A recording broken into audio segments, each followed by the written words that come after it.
자, 우리가 지금부터 배울 내용은 신경계와 호르몬 중에서 신경계 파트 다뤄보도록 할게요. 자, O2 140페이지에 나와 있는 내용입니다. 우리가 저번 시간에 배웠던 것은 자극이었죠. 자극을 통해서 우리가 어떠한 반응을 하는 것들을 이야기했었고요. 그 다음 우리가 배웠던 것 중에 눈, 귀, 혹은 촉각 이런 것들이 제일 마지막에 뭐가 있었냐면은 신경세포랑 신경이라고 하는 것, 그 제일 마지막에 뇌라고 하는 곳에 도달을 했었죠. 지금 우리가 그 뇌로 들어가기까지의 중요한 이 신경계라고 하는 친구에 대해서 공부한다 생각하시면 됩니다. 오케이. 그래서 신경계라고 하는 친구는요, 간단하게 설명을 하게 되면은 저는 그냥 뇌로 이어지는 구간이라고 생각하시면 될 것 같아요. 오케이? 그래서 신경계는요, 자극을 뇌로 전달하는 것. 우린 이것을 신경계라고 부를 겁니다. 그런데 이 신경계를 이루고 있는 신경세포의 이름이 바로 뉴런이라고 하는 친구예요. 뉴런.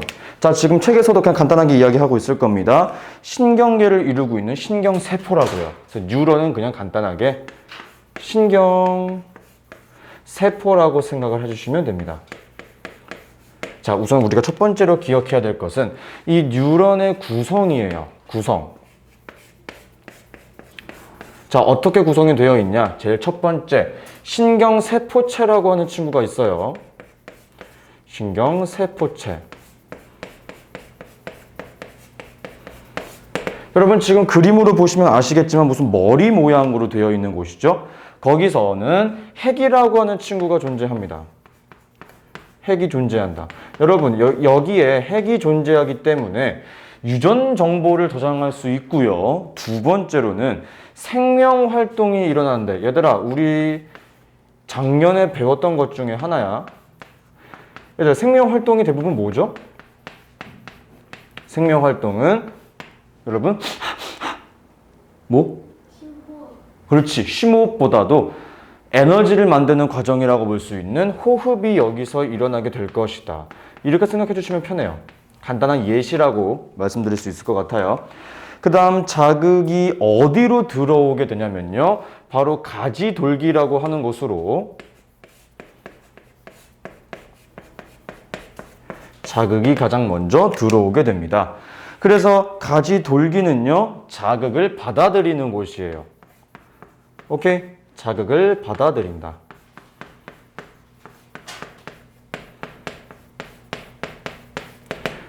자, 그렇게 자극을 받아들인 이후에 다른 뉴런으로 혹은 뇌라고 하는 곳으로 전달도 해야 되지. 삐딱하냐? 그 다른 곳으로 자극을 전달하는 친구가 바로 이름이 좀 어려워. 축삭돌기라고 합니다. 자, 이 축삭돌기라고 하는 친구는요, 받아들인 자극을 다른 뉴런에 전달하는 친구입니다. 자극을 전달한다.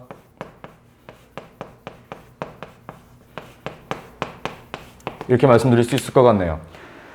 자, 그 다음은요, 뉴런의 종류예요. 자, 이거 조금 중요하기 때문에 별표 하나 해줬으면 좋겠습니다. 뉴런의 종류인데요.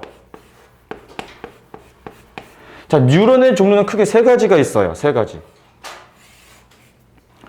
첫 번째, 우리가 저번 시간에 감각기관에 대해서 공부했었죠. 눈, 귀, 촉각, 뜨거움, 통점, 뭐 여러 가지 감각들을 느낄 수 있는 그러한 것들을 우리가 감각기관이라고 이야기를 했었고, 그 감각기관과 연결되어 있는 뉴런이 바로 감각 뉴런이라고 부르는 거예요. 오케이? 감각 뉴런. 그럼 여러분 너무나 당연하게 감각 뉴런은 어디랑 연결이 되어 있겠어요? 감각기관과 연결이 되어 있겠죠. 감각기관에서 받아들인 자극을 다른 곳으로 전달해 주는 곳일 거예요. 그러므로 감각 뉴런은요, 자극을 받아들인다라고 생각하시면 편하겠죠? 그쵸? 두 번째, 감각 뉴런에서 받아들인 자극을 우리가 어디로 내보내는 거야? 어디 전달해야 되는 거야? 뇌라고 하는 곳으로 전달을 하겠죠. 그 뇌를 구성하고 있는 것이 바로 연합 뉴런이에요. 연합 뉴런. 그래서 여러분 간단하게 설명을 해보자면요. 연합 뉴런은 뇌로 구성되어 있다고 생각하시면 편해요. 뇌. 더 정확하게 말씀드리자면은 중추신경계랑 연결이 되어 있어요. 알겠죠? 자, 마지막에는 운동 뉴런이고요.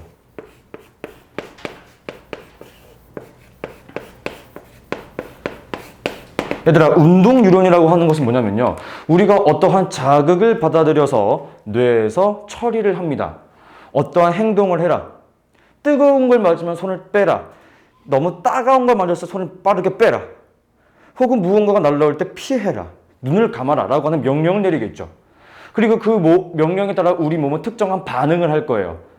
뺀다, 움직인다, 눈을 감는다 라고 하는 그러한 행동을 하게 될 것이기 때문에 운동 뉴런은 쉽게 얘기해서 근육과 연결이 되어 있다고 생각해 주시면 편해요. 근육과 연결이 되어 있다. 즉 특정한 리액션을 하는 것이 바로 운동 뉴런이라고 생각해 주시면 됩니다. 됐죠? 우린 이렇게 뉴런에 대해서 공부하면서 처음 보는 단어가 하나 나왔죠? 바로 중추신경계.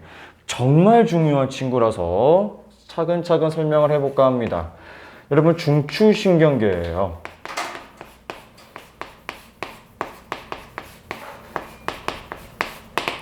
얘들아 중추신경계는요 중요한 게 있어요.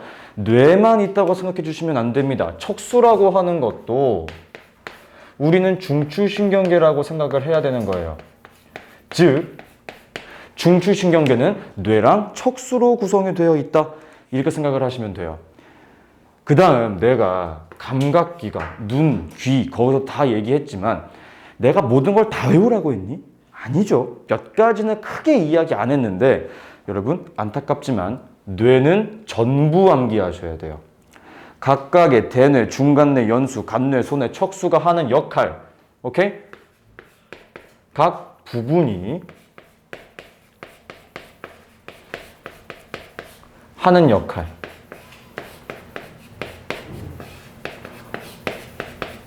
이거는 무조건 암기하셔야 돼요. 네, 이거는 진짜 무조건 나올 거예요. 안 나올 수가 없어요. 무조건 나올 것이라고 하는 거 이렇게만 설명을 할게요. 자, 그 다음은 중추신경계. 가운데 중정했죠? 정 가운데 있죠? 머리도 그렇고 척수도 그렇고 정 가운데 존재하는 친구들인데 이것 말고 우리 몸 끝쪽에 위치하는 신경계다라고 해서 말초신경계가 있어요. 말초신경계. 여러분 이 말초신경계는요 감각기관이랑 감각신경이랑 운동신경으로 구성되어 있는 친구들이야. 즉 정말 다 끄트머리에 있는 친구들이죠. 몸 끝에. 그래서 말초신경계는 감각신경,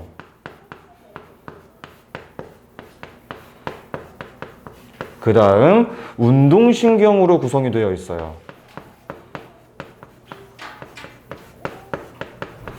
그쵸? 그래서 우리가 말초신경계에서 기억해야 될 내용은 첫 번째, 이렇게 말씀을 드릴 수 있을 것 같아요. 간단하게 말씀을 드리자면은 우리 몸에서 신경이라고 하는 자극을 받아들이는 곳이 어디였어? 감각뉴런. 판단하는 곳이 어디였어? 연합뉴런. 특정한 리액션 하는 곳이 어디였어? 운동뉴런이었죠. 그러면 여러분 연합뉴런은 중추신경계라고 했고 감각뉴런이랑 운동뉴런이 지금 말초신경계에 존재하기 때문에 말초신경계에서는 뭐 하겠어요? 자극을 받아들이고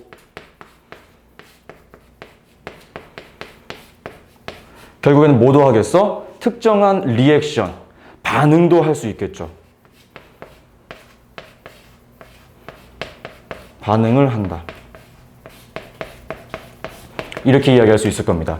말초신경계에서 하는 가장 중요한 역할이지 않을까 싶어요. 그 다음은 이 말초신경계를 구성하고 있는 것 중에 하나가 자, 여러분 이거는 별표 자율신경이라고 있어요. 자율신경. 자, 이 자율신경은 우리가 뇌 명령으로, 즉 중추의 명령으로는 할 수 없는 우리가 제어가 조금은 어려운 부분이라고 생각해 주시면 됩니다. 그런데 이 자율신경은 크게 두 가지로 구분이 가능해요. 뭐랑 뭐로 구분이 가능하냐? 교감신경과 그 다음 부교감신경이라고 하는 것으로 구성이 되어 있어요. 여러분, 이 둘의 차이점을 이야기해 보도록 하겠습니다. 여러분, 교감신경은요, 우리 몸을 긴장 상태로 만들어요. 긴장 상태. 여러분, 우리가 긴장되면 뭘 하지? 손이 떨리기도 하고요. 배가 아파오기도 하고요. 심장이 마구마구 뛰기도 하고요. 숨이 가빠오기도 하죠. 너무나 큰 긴장이 다가오게 되면은. 즉, 우리 몸을 그렇게 만들어주는 친구들이 누구다? 교감신경이라고 생각해 주시면 됩니다. 근데 우리가 이렇게 막 긴장되거나 할 때 뭐라고 하나요? 심호흡해보자. 하면 조금 긴장이 완화되기도 하고 하죠. 편안해지는 거죠. 즉, 우리 몸을 다시 원래 상태로, 편안한 상태로 만드는 것이 바로 부교감신경이에요. 아시겠죠? 자, 근데 이 둘은 그러면 서로가 서로에게 영향을 반대로 미칠 것이기 때문에 이 둘은 반비례 관계라고 설명이 가능하겠죠? 즉, 몸이 긴장 상태가 된다라고 하면은 교감신경이 발달, 몸이 평온한 상태가 된다라고 하면은 부교감신경이 발달되는 거겠죠? 이렇게 생각해 주시면 편합니다. 오케이? 자, 지금 첫 번째 페이지만 강의를 했는데 우리가 해야 될 게 굉장히 많죠. 간단하게 정리를 살짝 해드리자면요. 우선 뉴런에 대한 것은 다 암기해 주시는 게 문제 풀리기 편할 거예요. 그 다음 중추신경계는 여러분들이 어떤 문제를 풀던 간에 무조건 기억하자. 오케이? 그리고 말초신경계에서는 주로 나올 친구가 이 친구들이니까 자율신경 정도만 어느 정도 머릿속에 넣어두자. 라는 게 제가 지금 말씀드리고 싶은 내용이네요. 됐죠? 자, 그 다음 페이지 넘어가시게 되면 자극에 따른 반응의 경로입니다. 쫙 한번 지워볼게요. 다 지워도 되죠? 다 지울게요.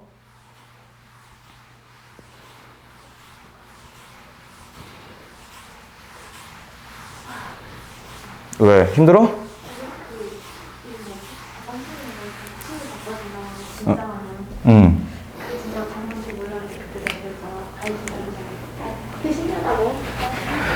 자, 첫 번째 의식적 반응입니다.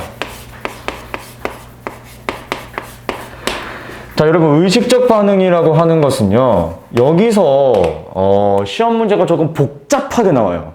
굉장히 복잡하게 나올 거예요. 실제로 제가 지금 우리가 보고 있는 O2 실력 탄탄 문제에서 굉장히 복잡하게 내고 있기 때문에 제가 차근차근 설명을 한번 해볼게요. 여러분, 의식적 반응은요, 간단히 얘기하면 이런 겁니다. 대뇌에서의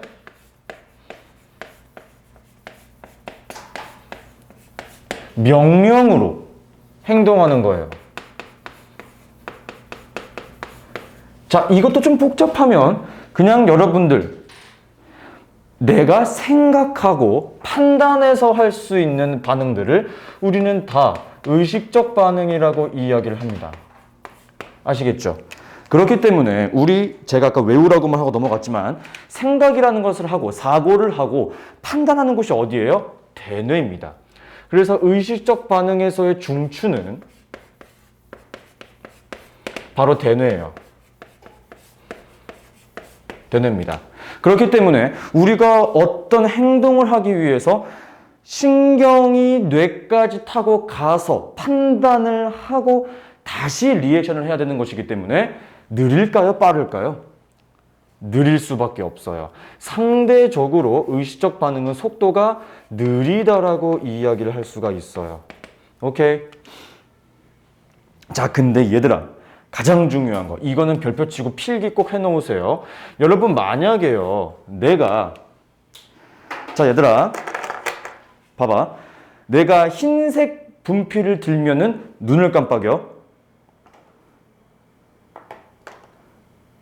깜빡였지? 자, 봐봐요. 재밌는 얘기입니다. 그럼 반대로 내가 노란색 분필을 들면은 오른손을 들어?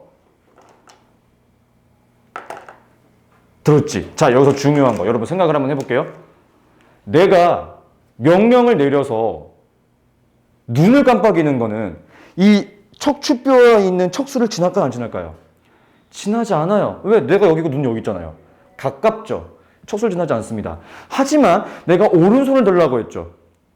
그럼 그거는 척수를 따라서 근육으로 가야 되겠지. 척수를 지나 안 지나? 지나. 이게 생각보다 굉장히 복잡해져요. 그렇기 때문에 간단하게 정리를 하면요. 이 의식적 반응이 얼굴에서 일어나는 현상이면, 얼굴에서 일어나는 반응이면 척수를 지난다, 지나지 않는다? 지나지 않는다. 척수를 지나지 않아요. 하지만 얼굴 아래쪽에 존재하는 반응들이면은, 얼굴 아래쪽에 존재하는 기관들이라고 한다면은 척수를 지나 안 지나? 지나게 되는 것이다. 요것 때문에 경로 파악하는 게 굉장히 복잡해집니다, 여러분. 아시겠죠? 그래서 네 번째로 우리가 이 의식적 반응에서 반드시 기억하셔야 될 것은 바로 반응의 경로예요. 반응의 경로. 이거 파악하는 게 굉장히 복잡해지기 때문에 정확하게 기억해 주셨으면 좋겠어요. 됐죠? 자, 마지막 하나 남았다. 두 번째로는 우리가 무조건 반사라고 하는 것을 공부해야 돼요.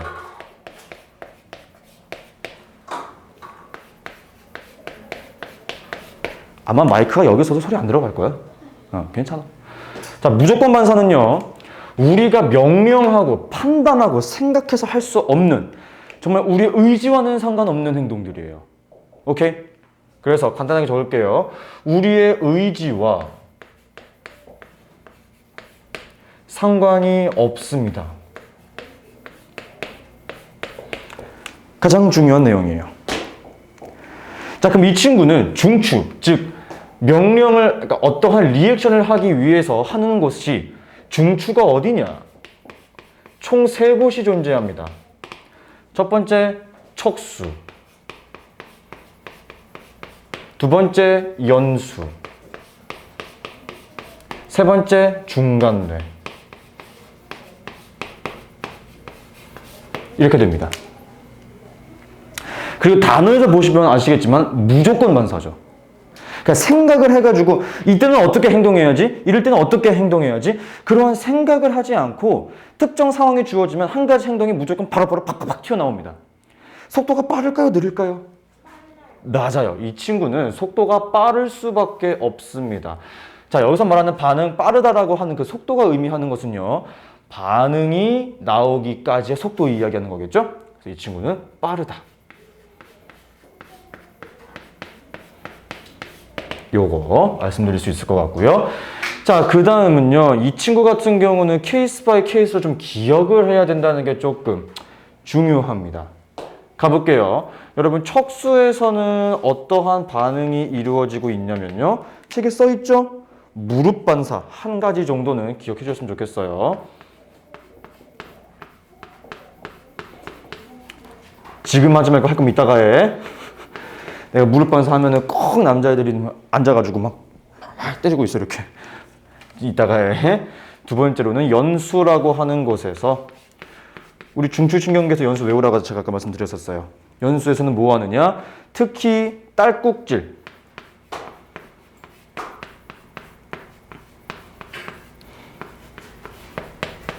혹은 재채기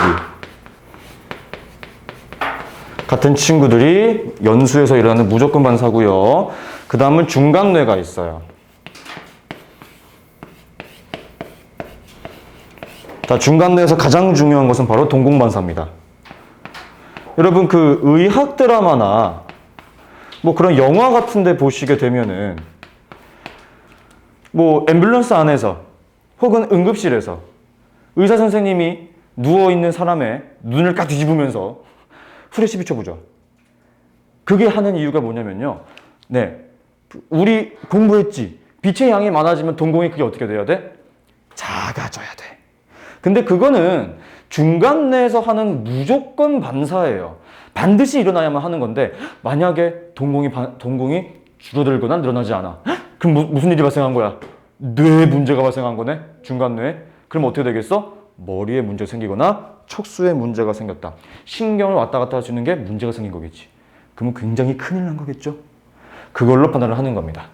아시겠죠? 됐죠? 요거 이렇게 정리할 수 있을 것 같고요. 우리는 호르몬 파트는 강의 안 한다고 말씀드렸기 때문에 저는 여기까지 와서 마지막 최종 정리 한번 해드리자면요. 의식적 반응과 무조건 반사에서 가장 중요한 것들. 우선 첫 번째, 속도 얘기 무조건 나올 거예요. 두 번째, 가장 어렵게 나오는 문제 스타일이 무엇이다? 반응의 경로 물어볼 것이다. 세 번째로 중요한 것은 너무나 당연한 거 아니겠어? 예시. 그 다음은 여러분들 책 넘기다 보면요. 여기에 탐구 실험 문제가 있을 거예요. 실험 문제도 조금 중요하게 기억해 주셨으면 좋겠습니다. 됐나요? 진도 여기서 마무리할 거고 여러분 문제 푸실 때 호르몬 파트는 빼고 문제 풀어주시면 되겠습니다. 오케이? 강의는 여기까지.